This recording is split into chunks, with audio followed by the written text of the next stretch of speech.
నిజాన్ని నిర్భయంగా మాట్లాడాలంటే ఈ సమాజంలో బ్రతకనియరు, లేదా న్యూట్రల్గా ఉండాలంటే బ్రతకనియరు. ఇప్పుడు ప్రస్తుతం ఏంటంటే నువ్వు అయితే మా వైపు ఉండు, లేకపోతే అటువైపు ఉండు. పత్రికలు అట్లాగైపోయినాయి, టీవీలు అట్లాగైపోయినాయి. న్యూట్రాలిటీని ఆ రెండు వ్యవస్థలో చంపేశారు. ఇప్పుడు నా బోటోళ్ళం అట్లా మాట్లాడితే లేదు నువ్వు అట్లా కాదు ఇట్లా అని వాగేటటువంటి వాడు ఉంటాడు.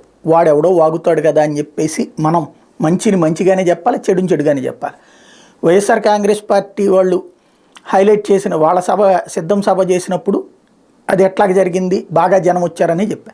తాడేపల్లిగూడెం సభ బాగా జనం వచ్చారని చెప్పా. అట్లాగే నిన్నటి సభకి జనం బాగా వచ్చారని చెప్పా. ఇక్కడ వన్ సైడెడ్ చెప్పాల్సిన అవసరం లేదు. జనం గ్యాదరింగ్ అనేది ఇవాళ రోజుల్లో డబ్బు చేతిలో ఆడుతున్నటువంటి రోజుల్లో ఎగబడి వచ్చేసేటటువంటి అవకాశాలు లేవు. అట్లాంటి సందర్భంలో పోగేయడం అంటే విపరీతమైన హార్డ్ వర్క్. గ్రౌండ్ లెవెల్ నుంచి బోల్డ్ అంతమంది కష్టపడాలి. ఆ కష్టపడ్డప్పుడు ఎంత అనుకున్నారు ఇంతే వచ్చారని ఎందుకు చెప్పాలా? సభా ప్రాంగణాలు నిండిని అది ఖచ్చితంగా సక్సెస్ఫుల్లే. అది జగన్దైనా బాబుదైనా. వాళ్ళకి మళ్ళీ దొంగ మాటలు మనం చెప్పుకోవాల్సి లేదు. అది జగన్ది గ్రాఫిక్ అని, వీళ్ళది కూడా గ్రాఫిక్ కాదు, వాళ్ళది గ్రాఫిక్ కాదు. జనం నిండుగా వచ్చారు. దాన్ని అంగీకరించలేనటువంటి మూర్ఖత్వం వాళ్ళకు వదిలేద్దాం. అది పక్కన పెడితే ఒక ప్రధానమైనటువంటి అంశం ఏంటంటే ఇవాళ ఈనాడు చూడండి, నేను అనేక సార్లు మొత్తుకున్నా.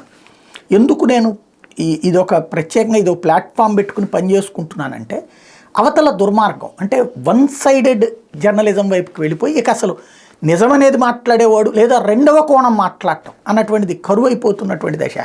ఇవాళ ఈనాడు పెట్ అంటే బాబు గారి పెట్ ఈనాడు ఇంత ఫుల్ పేజ్ వేసింది కదా, ఇంత వేసింది కదా. అట్లాగే లోపల 3 పేజీల కథనాలు రాసింది. ఆంధ్రజ్యోతి సేమ్ 4 పేజీల కథనాలు రాసింది. ఇది కదా. ఇప్పుడు ఇదే మొక్క మరి మొన్న సిద్ధంకెందుకు రాలా? పైగా ఖాళీ కుర్చీలు వెళ్ళిపోతున్నారు. ఇలాంటి దొంగ వార్తలే ఎందుకు అంటున్నా. నేను నా రోజు మొత్తుకునే గోలే అది. నేను వేరే కాన్సెప్ట్తో మాట్లాడట్లేదు. ఇలాగా అసలు ఇక సమాజానికి పోలీస్ వ్యవస్థ మీద నమ్మకంలే, ప్రభుత్వ యంత్రాంగం మీద నమ్మకంలే, రాజకీయ పార్టీల మీద నమ్మకంలే. కాస్తో కూస్తో ఇంత మిగిలి ఉన్నటువంటిది మీడియా వ్యవస్థ.